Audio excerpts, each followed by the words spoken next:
Assalamualaikum warahmatullahi wabarakatuh. Perkenalkan, nama saya Zaki Makarim, mahasiswa dari Prodi Pendidikan Agama Islam Universitas Muhammadiyah Magelang. Pada kesempatan kali ini saya akan mempresentasikan salah satu tema di mata kuliah Ilmu Pendidikan, yaitu pendidikan sebagai sistem. Oke, saya berharap presentasi ini dapat menambah pemahaman kita semua. Oke, kita langsung saja masuk ke materi yang pertama, yaitu tentang latar belakang masalah. Pendidikan pada hakikatnya merupakan interaksi komponen-komponen yang esensial dalam upaya mencapai tujuan pendidikan. Nah, komponen pendidikan ini merupakan salah satu unsur di dalam sistem pendidikan. Kelemahan salah satu unsur dalam sistem tersebut akan memengaruhi seluruh sistem pendidikan yang lain.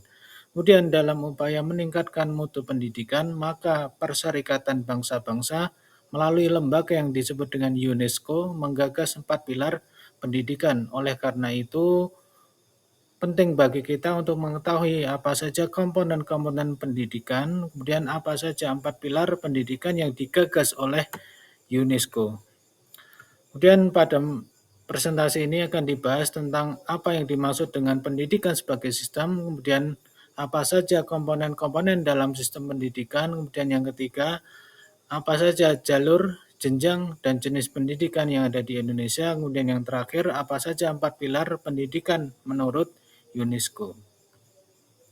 Dan adapun manfaat dari presentasi ini yaitu memberikan pemahaman yang konseptual tentang pendidikan sebagai sistem menyeluruh secara praktis, dapat menjadikan rujukan bagi mahasiswa, pendidik, dan pembuat kebijakan dalam mengintegrasikan nilai-nilai pendidikan UNESCO dalam praktik pendidikan. Oke, kita langsung saja ke materi inti, yaitu yang pertama yaitu pendidikan sebagai sistem.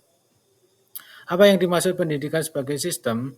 Dalam kerangka pemikiran sistem, pendidikan dipahami sebagai sebuah kesatuan yang terdiri dari elemen-elemen yang saling terhubung untuk mencapai tujuan bersama. Hubungan-hubungan tersebut akan membentuk suatu sistem dalam pendidikan. Kemudian,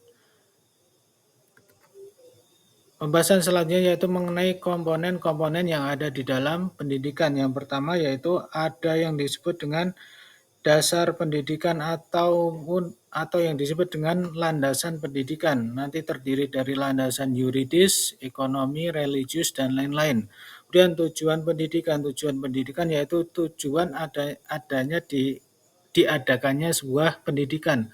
Kemudian yang ketiga yaitu isi pendidikan atau mungkin materi bahan ajar yang diajarkan di dalam pendidikan. Kemudian metode pendidikan yaitu cara dalam mendidik suatu individu. Kemudian alat pendidikan.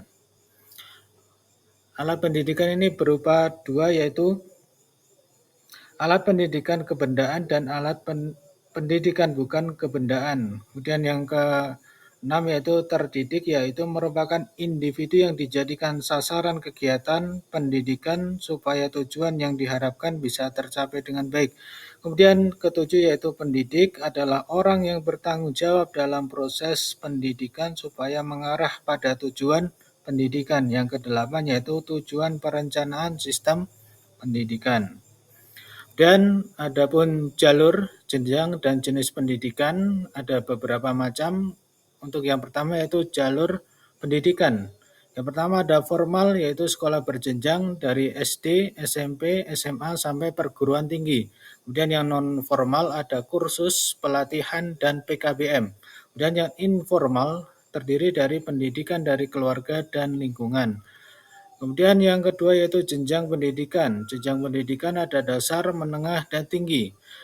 Pendidikan dasar terdiri dari SD, MI, atau SMP, atau MTS. Kemudian menengah terdiri dari SMA, atau MA, atau SMK, atau MAK.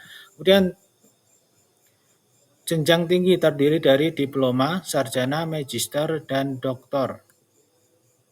Dan ada pun jenis pendidikan, ada beberapa macam. Yang pertama yaitu umum, yang meliputi pengetahuan dasar. Kemudian yang kedua, kejuruan atau vokasi, yang meliputi keterampilan kerja.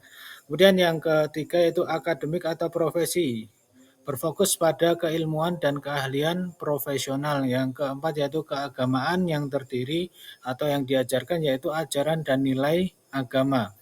Dan yang kelima yaitu khusus, yaitu bagi peserta didik yang mempunyai kebutuhan khusus.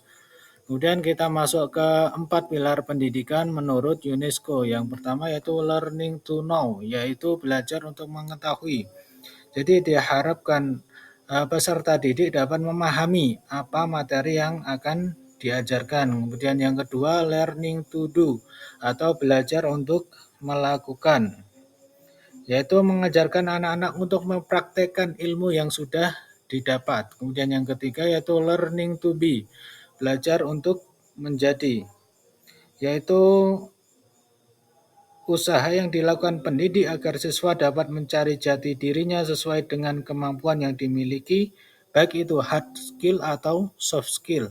Kemudian yang terakhir yaitu learning to live together, atau belajar untuk hidup bersama, yaitu mengajarkan, melatih, dan membimbing peserta didik agar mereka dapat menciptakan hubungan melalui komunikasi yang baik, menjauhi prasangka buruk terhadap orang lain, serta menjauhi dan menghindari terjadinya perselisihan dan konflik.